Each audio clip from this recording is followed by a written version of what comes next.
I was looking at your itinerary for the day, and the activities and the stops and the visits, and considering your day yesterday, it just makes me dizzy. When you wake up on a day like this, is this something you relish, or is it something you say, oh, for heaven's sakes, I got to go see Letterman? That was unexpected, seeing that appear on the schedule. Yeah.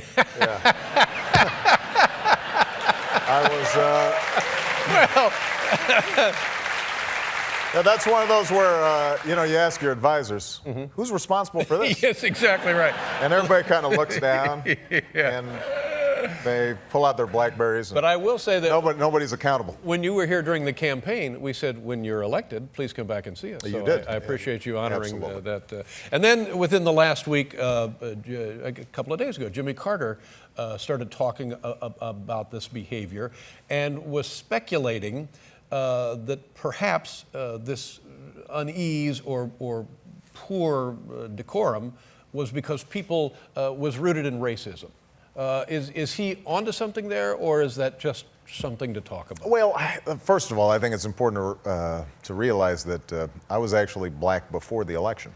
So,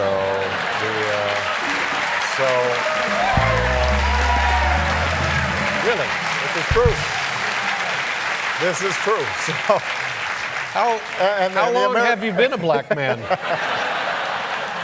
And so the American people, I think, gave me this extraordinary honor, and that tells you, I think, a lot about where the country's at. I actually think that what's happened is that whenever a president tries to bring about significant changes, particularly during times of economic unease, then there is a certain segment of the population that gets very riled up. And it happened. FDR was called a socialist and a communist. JFK, there were all kinds of names hurled at him. Ronald Reagan, when he came into office, he was moving in a different direction, and people were sure that he was bringing the country down. And so this is not untypical.